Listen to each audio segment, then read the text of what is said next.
Hello class, it's your chemistry class, subject chemistry for 12th class. अब से पहले हमने पढ़ा है केमिकल काइनेटिक्स, बट आज हम चैप्टर स्टार्ट करेंगे। Chapter 05 surface chemistry. Surface chemistry. In this chapter किसी भी आपके पास ऑब्जेक्ट, और आपके पास ये ऑब्जेक्ट बेटे दो मोड में है आपके पास, सॉलिड और लिक्विड। हम गैस की बात नहीं कर रहे हैं, हम सिंपली बात कर रहे हैं सॉलिड एंड लिक्विड की। तो सॉलिड सरफेस और लिक्विड सरफेस, इन सरफेसेस पे होने वाला कोई भी चेंज हो, इन दोनों सरफेसेस पे अगर कोई भी चेंज क्रिएट होता है तो इसकी स्टडी जो की जाती है, स्टडी जो होती है वो स्टडी होती है इस चैप्टर के अंदर। सॉलिड सरफेस और लिक्विड सरफेस पर कोई भी चेंजेस होते हैं, उन चेंजेस को अगर स्टडी करना होता है तो सरफेस केमिस्ट्री के अंदर किया जाता है। ओके, और आप ये भी कह सकते हैं the deal with boundary separating two bulk phase is termed as surface chemistry. Boundary separation two bulk phases, ठीक है। आपके पास ये ऑब्जेक्ट फर्स्ट, ये आपके पास object second, object first object second. अब ये ऑब्जेक्ट अगर एक साथ आ जाए, ये ऑब्जेक्ट अगर एक साथ आ जाए तो जो कुछ भी चेंजेस होंगे, जो चेंजेस आपके पास क्रिएट होंगे, उन चेंजेस की स्टडी हम इस चैप्टर में करते हैं। ओके, अब देखिए हम बात क्या कर रहे हैं। सपोज दैट, मतलब जस्ट थिंक इट, ये आपके पास टेबल, क्लास में डेस्क होती है, टेबल होती है, पोडियम है आपके यहाँ पे। क्लास ना चले, 2 दिन क्लास ना चले, 3 दिन क्लास ना चले, 4 दिन क्लास ना चले, तो क्या होगा जब भी आप आएंगे नेक्स्ट डे या वेरी नेक्स्ट डे या ट्वाइस ऑफ नेक्स्ट, आप जब भी आएंगे आपकी जो टेबल होगी या आपकी जो डेस्क है या पोडियम रखा है बेटे, उसके ऊपर डस्ट कलेक्ट हो चुकी होगी। जो टेबल है, टेबल के ऊपर डस्ट कलेक्ट हो गई होगी। अ वेरी थिन लेयर, बहुत पतली सी layer, a very small layer, thin layer, ठीक है बेटे। बट आज आपने टेबल साफ नहीं करा, अगर आपने क्लियर नहीं करा तो क्या होगा, डस्ट आज कलेक्ट हुई थी, आप कल देखोगे कल थोड़ी सी और ज़्यादा हो जाएगी, परसों देखोगे और ज़्यादा हो जाएगी। आप कंटिन्यूस ऐसे देखते रहे, आप एक वीक बाद देखोगे, वीक बाद वहाँ डस्ट ज़्यादा मिलेगी, मंथ बाद देखोगे तो बहुत ज़्यादा मिलेगी।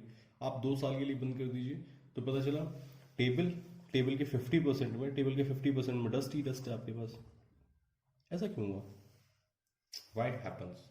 ऐसा क्यों हुआ? सेकंड कंडीशन ये होती है बेटे कि आप बकेट थी या टब था आपके पास, उसका फेस जो उसका ऊपर का पोर्शन होता है, मुंह खुला होता है, सरफेस ज़्यादा होता है। बकेट थी या आपके पास टब था, टब में आपने क्या करा, वाटर भरा, और घर में किसी ने भी आपने क्या करा, झाड़ू लगा दी, तो धूल उड़ी होगी। तो वो जो धूल के जो पार्टिकल्स होते हैं, जो डस्ट पार्टिकल्स होते हैं, डस्ट पार्टिकल्स उस वाटर की सरफेस पे कलेक्ट हो जाते हैं, धूल जम जाती है पानी के ऊपर। ऐसा क्यों हुआ? सेकंड, आपने टेबल पे वाटर डाला, आपने टेबल पे वाटर की 2, 3, 4 ड्रॉप्स डाल दी, तो वो वाटर ड्रॉप्स टेबल की अपर सरफेस पे रहेंगी, टेबल के अंदर नहीं जाती ना, वो टेबल के ऊपर रहती है, टेबल सरफेस के ऊपर ही रहेंगी। बट अगर वही 3-4 ड्रॉप्स हैं, अपने उतनी ही अमाउंट, मीन्स दैट उतनी ही अमाउंट अगर आपने पेपर पे डाल दी, कागज पे, तो क्या होगा, वो वाटर क्या चला जाएगा, वो वाटर जो होगा वो कागज के इनर सरफेस में कलेक्ट हो जाएगा जाके, मतलब कागज के अंदर चला जाएगा, कागज उसको क्या कर लेगा, एब्जॉर्ब कर लेगा। ऐसा क्यों हो रहा है? ये जो कुछ भी पढ़ेंगे हम पढ़ते हैं सरफेस केमिस्ट्री में। ओके, हमारे पास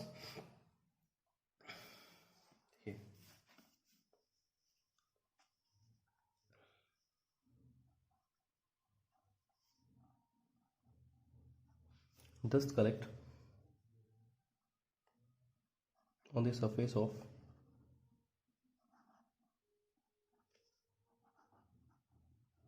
टेबल। ये फर्स्ट कंडीशन है, dust collect on the surface of table. तो इसे हम कहते हैं एडॉप्शन, EDSOR PTI एडॉप्शन। ये होता है आपके पास adsorption. Adsorption means when an object collect on the surface of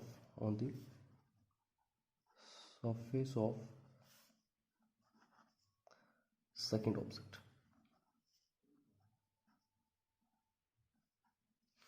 when an object collect on the surface of second object,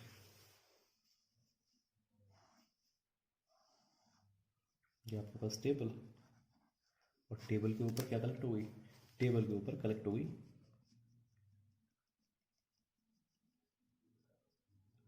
table के ऊपर कलेक्ट क्या हो गई, टेबल के ऊपर कलेक्ट हो गई डस्ट। ओके, अब ये हुआ क्यों, देखिए ये हुआ क्यों बेटे।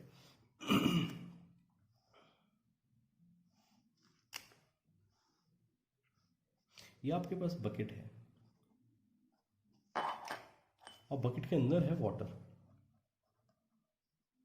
बकेट के अंदर है वाटर। मैं वाटर मॉलिक्यूल स्टोर करता हूँ,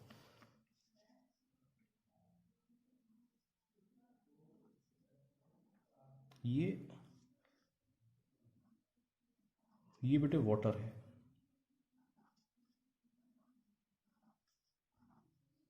सिंपल। आपकी 3 लेयर्स क्रिएट करी मैंने, layer first, layer second, layer third. इसने प्रेशर लगाया, फोर्स लगाया बकेट वॉल पे, बकेट वॉल ने प्रेशर को रिवाइज कर दिया। सेम कंडीशन सबके साथ ऐसी हुआ होगा। इसने प्रेशर लगाया बकेट वॉल पे, इसने रिवाइज कर दिया, ये कंडीशन सबके साथ क्रिएट हो गई, ये एक दूसरे को प्रेशर लगा रहे हैं। अब यह 3 जगह से, अब इसने क्या करा, प्रेशर ऊपर की तरफ, तो ऊपर जब इसने प्रेशर ऊपर वाले ने, सेकंड लेयर ने थर्ड पे लगाया, तो थर्ड ने इसे रिवाइज कर दिया। सेम कंडीशन ये चल रही है बेटे।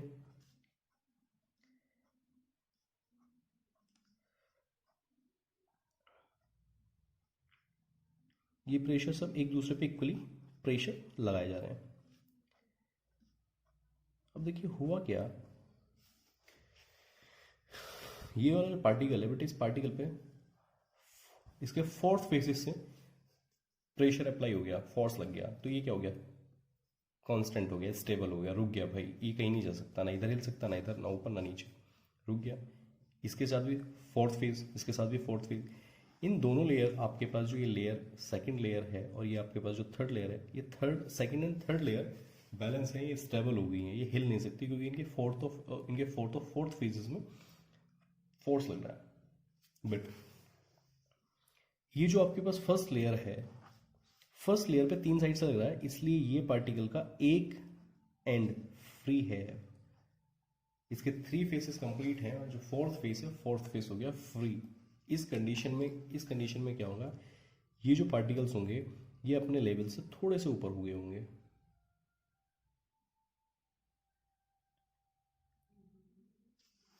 ये अपने लेवल से थोड़े से ऊंचे हो गए। अब जैसे ही यहां पे डस्ट आई,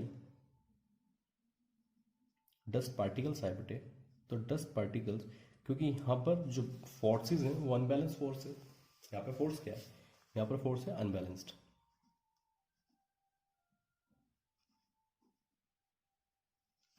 उस कंडीशन में ये डस्ट पार्टिकल यहां पर कलेक्ट हो गए।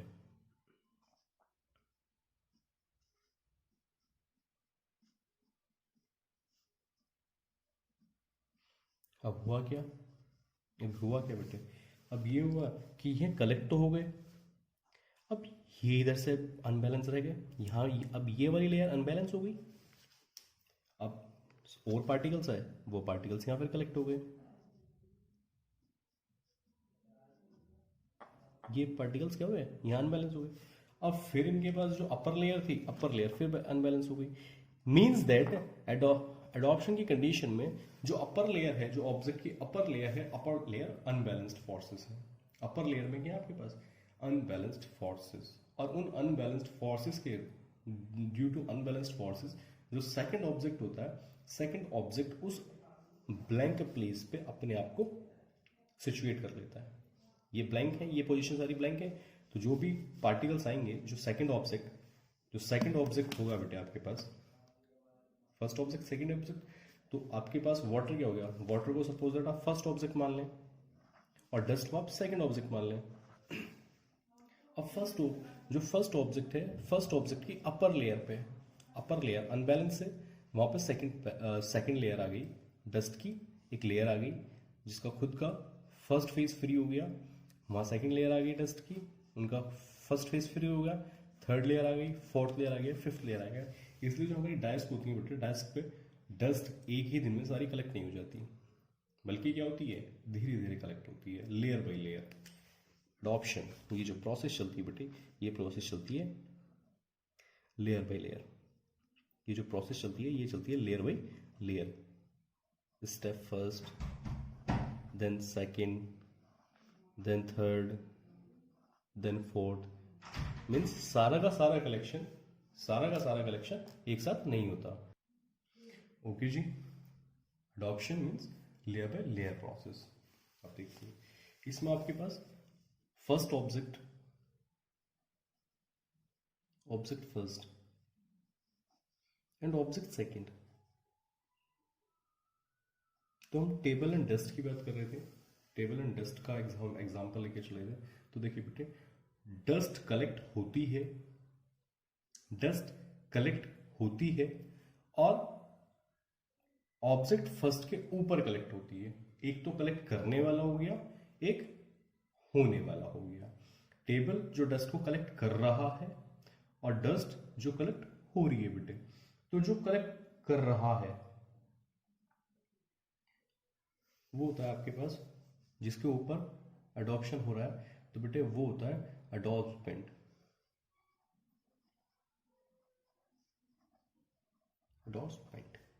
और जो कलेक्ट हो रहा होता है वो होता है एडॉप्टेंट।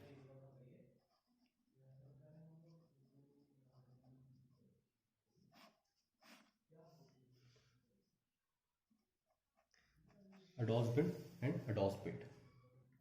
जिसका कलेक्शन हो रहा है सेकंड ऑब्जेक्ट, जिसका कलेक्शन हो रहा है एडॉप्टेंट, और जिस पर कलेक्शन हो रहा है, ठीक है बेटे, जिस पर कलेक्शन हो रहा है वो एडॉप्टेंट। ओके, बहुत सिंपल सा कंसेप्ट है, बहुत सिंपल सा। ये होता क्यों है, सबसे पहला पॉइंट ये आता है कि ये होता क्यों है। तो बेटे ये होता unbalanced forces, due to unbalanced forces, due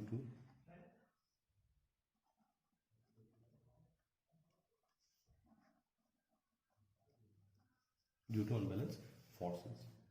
इस रिगार्डिंग, इसको पढ़िए बेटे, इस रिगार्डिंग कोई भी आपके पास कंप्लेंट होती है, इस मीन्स दैट कोई भी प्रॉब्लम आपको क्रिएट होती है, तो देन क्लास चलेगी, आप उसे क्लास में डेफिनेटली पूछिएगा। Thank class.